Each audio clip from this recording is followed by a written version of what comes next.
Hey guys, subscribe for daily knife content. And if you're shopping for knives and gear, make sure you check out the description of the video you're watching right now for links to some great online retailers. There's also individual links for knives that I personally recommend. Thanks! What's going on YouTube? Metal Complex here, and today I'm going to be sharing with you guys my top 10 favorite folding knives out of my current collection. If you were watching earlier today, I released a video that covered the entirety of my collection, and I know that some people might be wondering, what are your current, favorites out of everything that you currently have? And that's what this video is going to be. I've done this type of video in the past, kind of in the form of like my top 10 of all time. And a lot of you guys might be wondering, how is that different? And if so, if it is different, why don't you own your current top 10 favorites? It's because my top 10 favorite of all time includes knives that are extremely expensive. And as much as I'd love to own them all, I just don't have that much money. I do have the knives that I currently own, and I have my favorites out of those, right? I've experienced a lot. Some of them are loaners. They come in and I don't have the opportunity to purchase for myself. And others I do, right? And that's simply the case of it. Those loaners go back to the people, and sometimes their knives, I'm like, God, I want that, but I can't get it. So I have the knives that I have. Some of these are currently available. Some of them aren't. I will talk about whether or not they are currently available.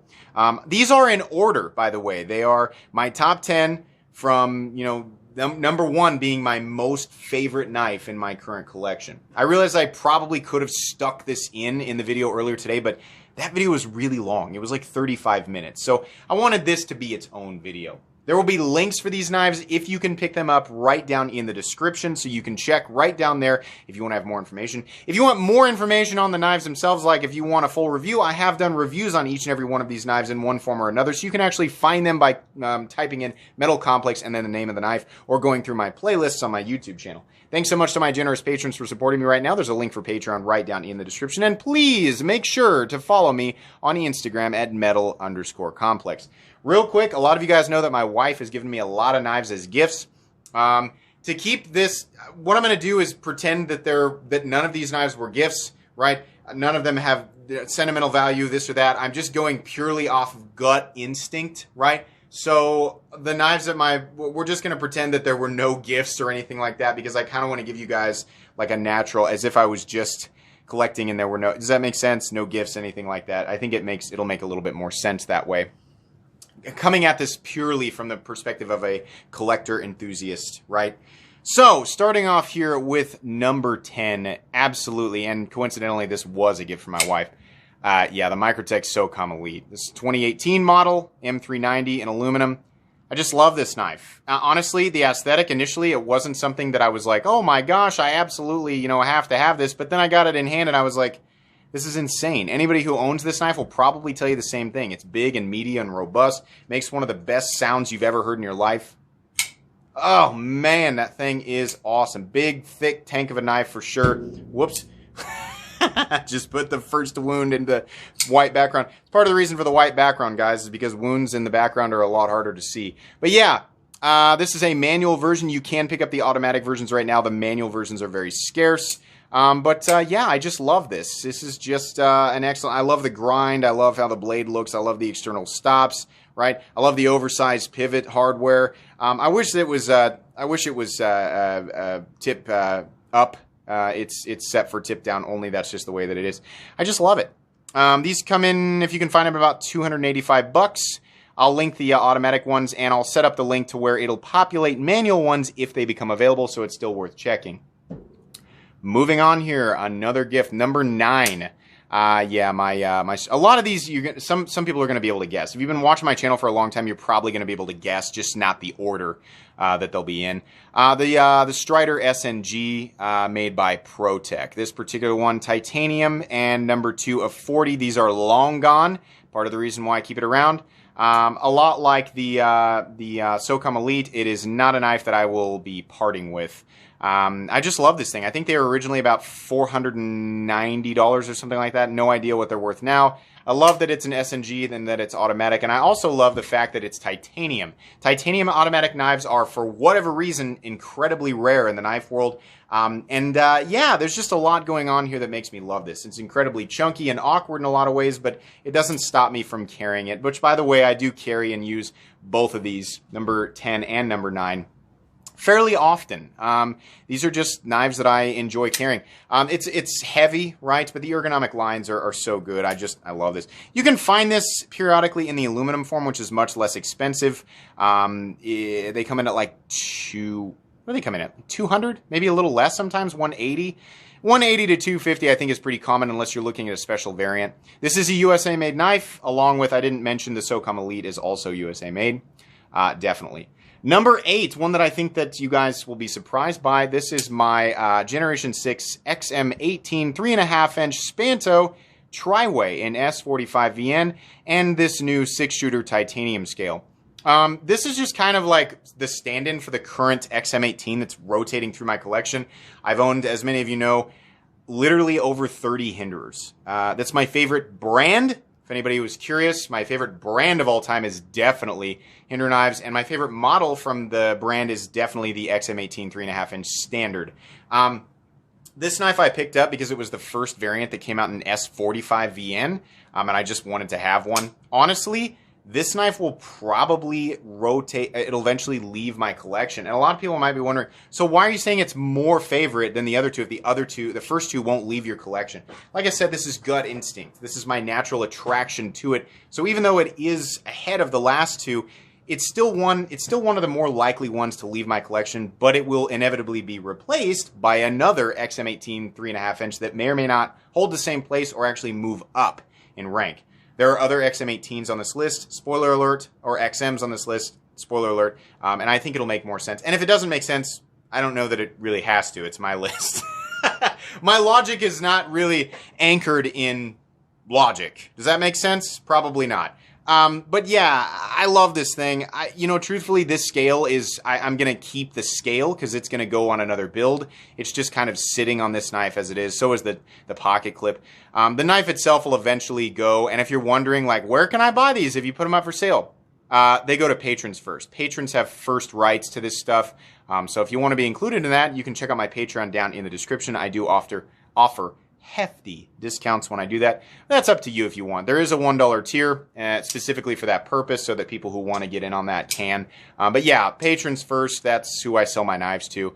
But yeah, the scale will probably stay and the pocket clip. But it's a nice knife. I just know that other XMs will come out, and that's the first one that's going to go. Next up, 10, 9, 8, number 7 is definitely the 3/4 AR. The Strider and Medford built 3/4 AR. This is a DLT exclusive version. And by the way, I didn't mention the XM18 3.5-inch that I just showed. These start at $425. You add a titanium scale to it, it'll add another $200 to $250 depending on what scale it is. This is about a $250 scale, so there you go. And that's not meant as a flex. A lot of these knives are expensive USA-made knives. They are what they are, right? I'm just letting you know so that if someone's interested in picking one up for themselves, that's what you're going to pay. The Strider AR, this particular one is a DLT trading exclusive in S90V, which is part of the reason why I picked it up. It's also because I just like the aesthetic. This is one of the most awkward knives in my top 10 list. It has kind of unforgiving ergonomics. Truthfully, that's kind of clunky and awkward, and the whole thing is this big rectangular brick, but I love it, and it broke in so smooth. I've said this so many times, I can't believe how smooth this thing broke in. Running on phosphor bronze, I have a aftermarket zirconium lock bar stabilizer on it. I don't think this is going anywhere anytime soon. There's a lot of things that, as a reviewer and an enthusiast, I nitpicked with this knife, but I just love how it looks. I like how it feels. I mean, there's a lot of elements here that just draw me to this knife, and it's kind of inexplicable. I just don't want to let this thing go, and while I can't say that it's an absolutely permanent part of my collection, I doubt that it's going to be gone anytime soon. These run about $600. You can definitely get these right now. There'll be a link for it right down in the description. Next up, another gift from my wife, but we're pretending as if she did not give this to me for the sake of the pure enthusiast perspective. The fully automatic OTF Microtech Combat Troodon Hellhound Signature Series. Yeah, this is like for the longest time, this was my most ideal, like, dream OTF. It has this absolutely ridiculous over-the-top grind. The Signature Series versions have hand-ground blades. Aluminum frame, has that awesome Signature Series logo on there. The Signature Series pocket clip, right? This is just crazy. Big, over-the-top, aggressive OTF. Not their biggest, baddest right now. Not now that what is it? The Scarab 2 just came out. But definitely big and meaty. This thing is about 9 inches overall, not counting the glass breaker. 204p on the blade steel. These are available right now. You can get the standard version for about $485, or the Signature Series starting at about $600. They definitely go up from there depending on what it is that you're picking up. I'll link these guys right down below. These are definitely US made. Very satisfying, very powerful. I live in Kansas, so I can own and carry these things legally. If you're considering picking one up, make sure you check your local laws, because these are definitely not legal everywhere. Yeah, I love this thing. Honestly, because it's a gift from my wife, right? If that was coming into play, it would be much higher on the list. But I want to kind of keep the spice here, you know, that a lot more people can enjoy, right? Obviously, nobody except for me is would come at this from the perspective of somebody who received these things as gifts, right? So I'm trying to keep you guys in mind. But yeah, definitely. Okay, let's see here. 10, 9, 8, 7, 6. That was number 6. Number 5, I think this will surprise a lot of people. Yeah, my Spyderco Shaman in full titanium. I love this knife, and I actually deemed it as closest to Excalibur that exists.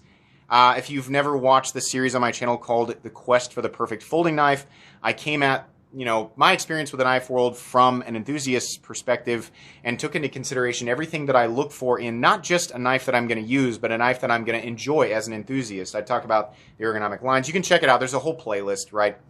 Excalibur is a term that I use for the ideal folding knife for any individual. So, for example, my Excalibur would be different than yours. This is about as close as it gets to my checklist. Why isn't it higher on your list? I don't know. As far as favorites go, it's just a gut instinct thing. Finally, Flytanium released the titanium scales. I've got the MXG deep carry clip on here. I got the bag spacer I want.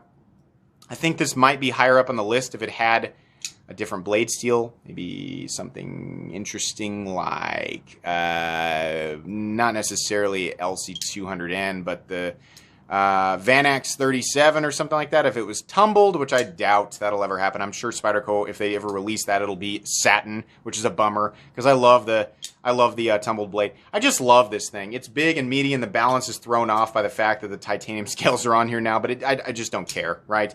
My love for these things goes way beyond how practical they are in use. I know there's people just itching to type me up a big paragraph and tell me how silly I am for enjoying things that actually create a utilitarian disadvantage in a usage scenario. Type it up, brother. I'll read part of it and move on. Sorry. It's just the way that it is. It's a gut instinct thing. If you're a knife enthusiast, you know exactly what I'm talking about. It doesn't really matter what people say or what people think. You like what you like because you like it, right? Sometimes you can't really explain it. I love this. It's nearly perfect as far as what I look for. It's just not, for whatever reason, it just doesn't top out some of the other ones here on the list. Okay, I got to make sure and recount. 10, 9, 8, 7, 6, 5. Number 4. Yeah, this is my User XM18. By the way, the Shaman gets used. The Combat Troodon gets used, or well, it gets carried. I'm not going to tell you guys it gets used all that much. The Strider .75 AR, 3/4 AR does not get used. Why? I don't know. It's just how it is, right? This was the first Triway Harpoon Spanto variant that he released. This one's in S35VN, and it's got one of the original unmilled titanium scales. And I just wanted to have one of these as a user. This knife definitely does get used and carried. It is a testament to how well these things hold up. I'm not reserved with this thing. I wanted that to be on purpose. I just didn't want to be somebody who collected Hinderer knives and never ever carried them. There's not a whole lot I won't do with this knife, right? And it's managed to stay really, really smooth, perfect action, nice, still honestly pretty early lockup. The thing still centers out. I haven't really had to adjust anything on this knife. It's just been great. I love it because it's a dependable user, right? Is it the most practical thing in the entire world? No. It's kind of heavy and awkward and bulky. I don't care. Sometimes I like that, right? It's not always my most preferable carry, but every time I've got it in the pocket, it just brings me joy. I love finally having a full-tie XM18 that I actually carry. I've wanted that since I first laid eyes on it, and it took me many, many Hinderers to finally have one that I really wanted to carry and use and keep. This isn't going anywhere. This is going to stay with me.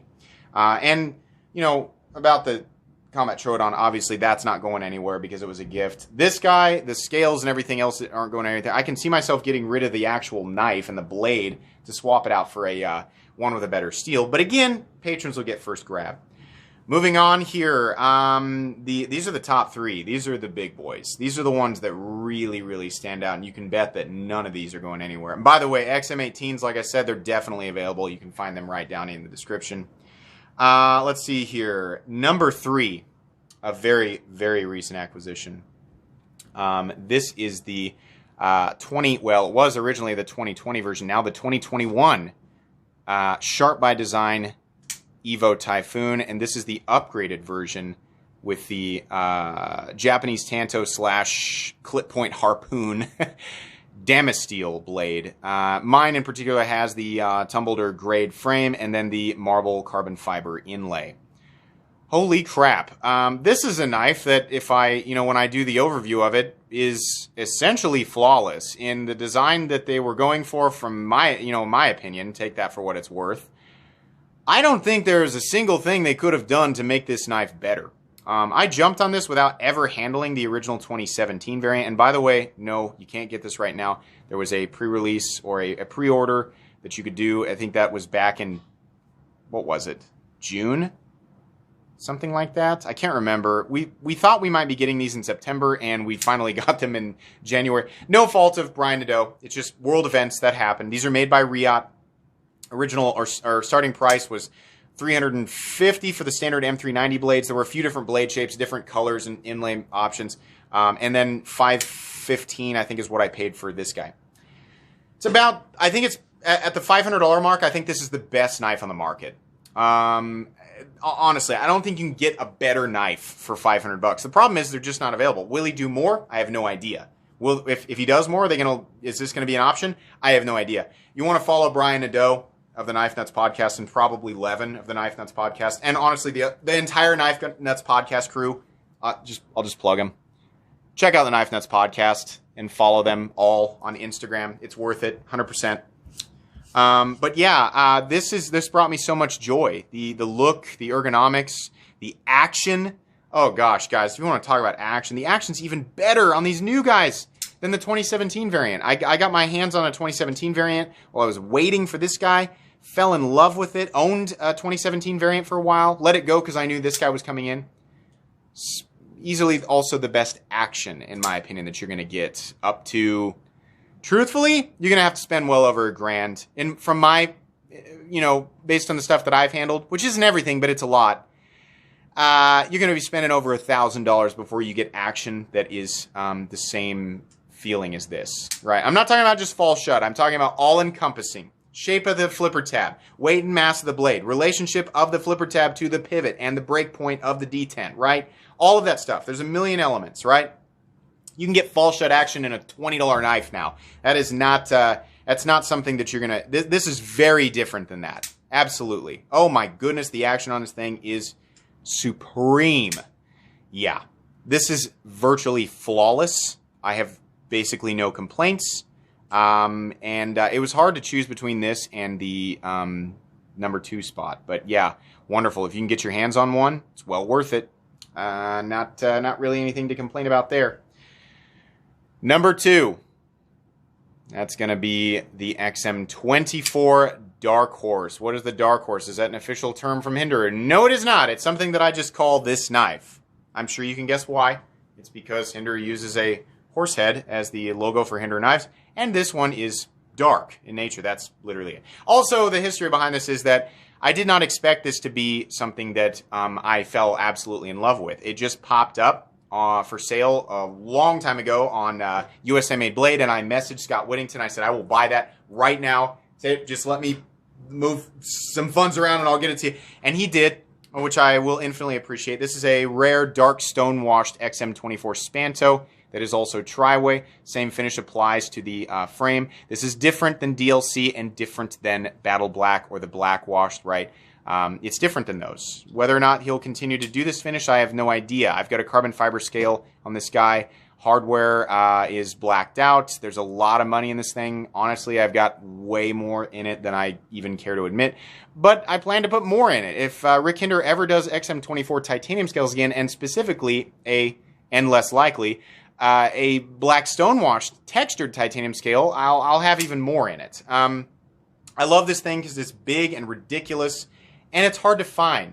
Tracking down an XM24 black stonewashed Spanto nowadays is tough. It's just these don't really come about. I mean, there weren't very many made to begin with, and I don't know that if he's going to make more, which is really what's making me want to hold on to this. No, I don't use this, and same is the case with the EVO Typhoon. I know they would both make excellent users. I just don't. That's just the way that it is, right? I love this thing. It's perfect. It's flawless. I mean, if I'm going to come at this from like a reviewer, yeah, there are definitely issues with the XM24. But as far as this particular XM24 goes, it has no flaws. Everything functions perfectly. It's got beautifully fall shut action that is probably more due to the fact that the blade is huge and very thick. But yeah, I just love the finish on this guy. And it'll remain in my collection. I'm not going to be letting this guy go. Really, really love this thing. And the #1 spot. I'm sure people are just shouting this because it's been the #1 in other top 10 videos that are loosely related to this video right now. Everybody knows. And if you don't know, here it is. #1. My favorite folding knife in my collection and my favorite folding knife of all time. The Andrew Demko 8020 in full titanium. I knew that I wanted this the first time that I saw it. I think the first time I saw this particular variant was on Nick Shabazz's channel, and I remember saying to myself, I will own that knife. Then I found out how insanely difficult it was to get a hold of this specific version. By the way, this is an MG 8020, which means machine ground. There are custom variants that go much higher. The standard version of this knife is G10, and there's a bunch of different steels out there, either coated or non-coated. They come in at $425. This version is an MG 8020 tie, so $625. The custom versions, which means the blades are hand ground, those start at $825 and probably go higher if they're titanium. I don't know. Yeah, this took a little bit to track this guy down. And these are still incredibly difficult to get a hold of. Why are they so popular? Well, I mean, first off, these are all being made in small batch right now. I've heard that there are a lot more coming. I don't know that factually. This new Shark Lock is probably the most satisfying deployment / lock thing. I mean, it makes an incredible, makes this awesome sound. There's a million ways to deploy it. It's just as strong, arguably, as the Triad Lock. Andrew Demko and John Demko, the people behind the Triad Lock, right? They came up with this. It functions beautifully. It's so smooth. I mean, it's an enthusiast and user dream, right? There are elements of this that are in excess from a utilitarian standpoint, sure, right? But oh my gosh, as somebody who loves a monochromatic design, who has a big, finds a lot of joy in really, really organic ergonomic lines, finds a lot of joy in textured titanium, finds a lot of joy in, multiple means of deployment and smooth action and fidget factor. Right? This is just, check, check, check. So many boxes, right? I got one complaint with this knife. I wish that bill didn't point straight down. Other than that, it's literally perfect, and it's everything that I want, right? I mean, technically, the Shaman has more Excalibur elements to it. If you've watched that, it's got like one additional Excalibur element to it, if you've watched that playlist, but I just like this more. This is definitely my favorite knife ever, and because of, it was kind of like, for a long time I hadn't felt the urge to pick something up like this. Like, I still get the urge to buy a knife, but not as strong as the urge with this guy. The fact that it was unavailable made the itch that much worse, and then I finally got it, and, because of that, I'll never let this go. This is staying with me forever. Even if they do become substantially more available, not going to be letting this go. Definitely #1 of all time. This is just a wonderful, wonderful knife. And if I did decide to use it, holy crap, what a user. I mean, this is about as tough as it gets for a folding knife. A fixed blade is definitely stronger than that. Thanks, we know. Thank you. It's never going to end. I don't know why I try to head people off. That whole, fixed blades are stronger than folding knives, and we think that we're the first person to ever have this thought like that. Of course, those are always going to come in. We know that. We're not laboring under any delusion here, right? Folding knives in my opinion, are just more interesting. Why? Because they fold. That's it. And they make noise, right? And you can fidget with them. That's it. So when crazy stuff like this comes out in the form of a folding knife, I'm going to be infinitely more attracted to it than a fixed blade, despite the fact that a fixed blade, on average, is going to be a more durable tool. That doesn't really matter. Yeah, still number one of all time. It's going to be a while till anything tops this. Love this thing. Guys, that's going to be pretty much it for today's video. Like I said, many of these can be found by using the links down in the description. I will still link one for this guy if I can find like a spot where it'll eventually populate if they come out, so that you guys can at least be ready and sign up for notifications. But as of the time of this video, this guy's not available. Please make sure to follow me on Instagram at metal_complex. If you enjoyed this video, please leave a like. If you'd like to check out my other content, I do, of course, have lots of videos of knives that are either expensive or inexpensive that I do or don't like, so check those out. And if you enjoy all my content, go ahead and click on that Metal Complex logo right there and subscribe, because there's definitely more coming. Thanks again for watching, everybody, and have a great day.